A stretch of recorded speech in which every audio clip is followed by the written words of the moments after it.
So to maybe borrow some from the previous podcast about how personal growth helps a person understand type theory so much better. Yeah. This is the usual development. If a person's into growth and into personal growth, the entire purpose of personal growth is to accelerate maturity. Yeah. So there are going to be people who are in midlife who are accessing things that maybe they would have had to wait for elderhood. Like they're deep in their individuation process. Or there might be people who are younger, like in their young adulthood, who are sort of tapping into this idea of things that would normally be reserved for people in their midlife. So it just accelerates this process. Now, I will say this, there are certain things that you cannot access until you get to midlife. Yeah. They're just not available. It doesn't matter how much personal growth and development work you do. There is nothing that is going to be a substitute for experience. And that's what you have when you hit midlife. You have a ton of experience. It doesn't matter what the experience is, you will have learned a ton of lessons from that. So there are some things that personal growth cannot help you access until you get there. There are things that I will never know until my body starts breaking down for death. I just don't have access to them. I just don't have that experience. So I'm never going to be able to tap into all of the elements that come later. But you can start contending with your mortality now.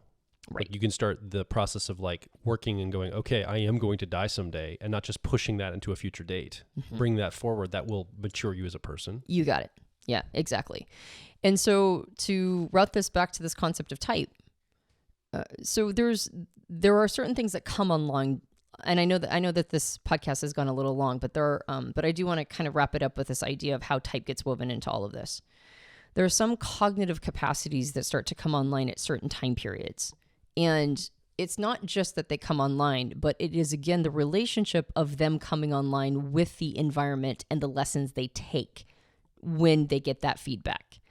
So if you're looking at it through the lens of cognitive function specifically in relationship to type, our dominant, what we call our driver function in the car model, that starts to really come online in a big way when you are in your early childhood. You start to access that and you start asserting it.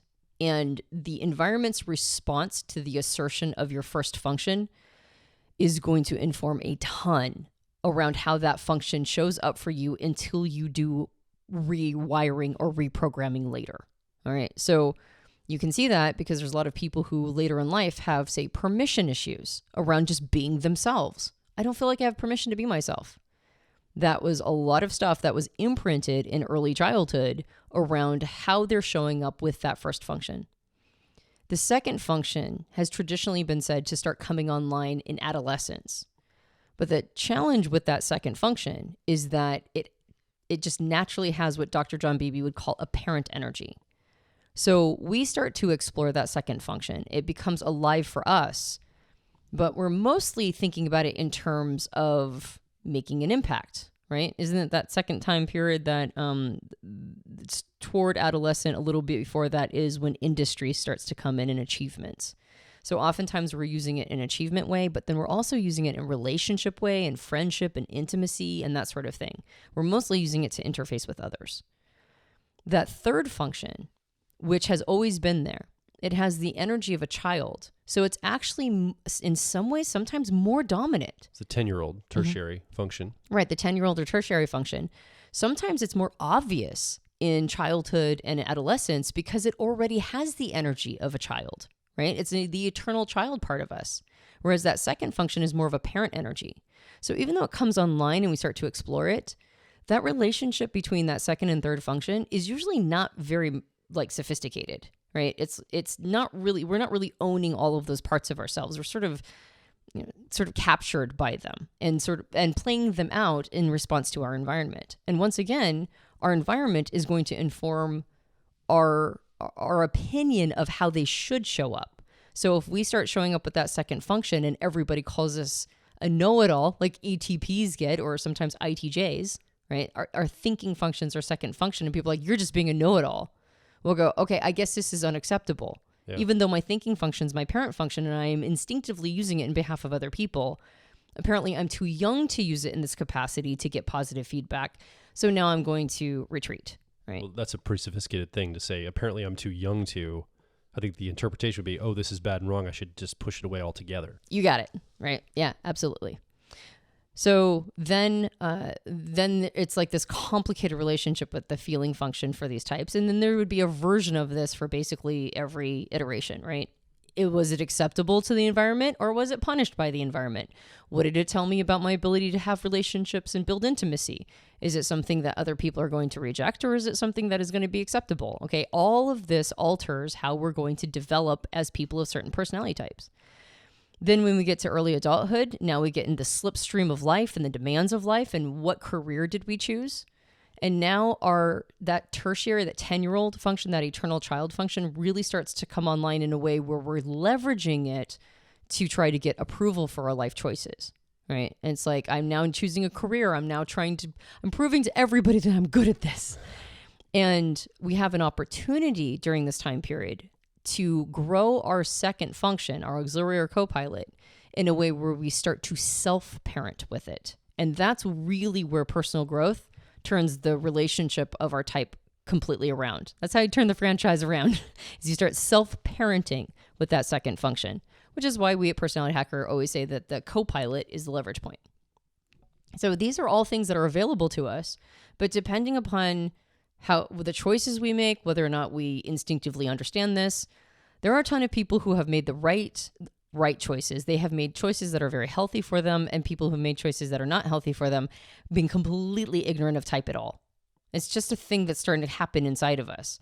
Now, when we know type, we can start to, sort of lighten up and put the puzzle pieces together and go, oh, this is what's going on for me.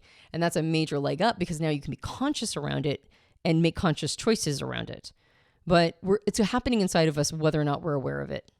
And then later on down the road, when we get to that midlife piece, we have the capacity to start really building a relationship with our fourth function in a way more sophisticated way than ever before. It's still, when we're younger, it's still an aspiration for us. It's still in there. Sometimes we reject it. Sometimes we over-embrace it. We have an on-on relationship with that fourth function, that inferior function, what we call the 3-year-old.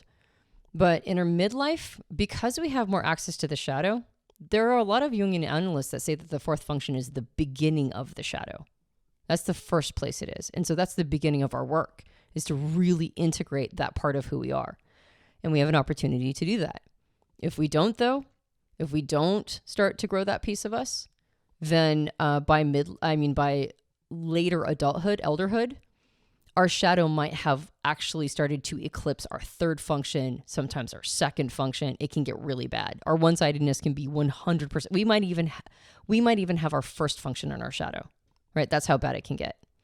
But if we embrace the shadow, that fourth function becomes a keystone to all of it.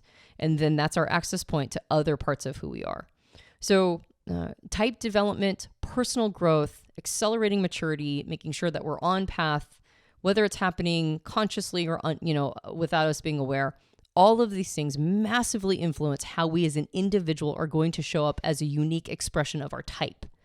And that's one of the reasons why understanding all of this is really crucial for us, not just for us as personal growth enthusiasts, but also as type enthusiasts, because it informs every aspect of type theory.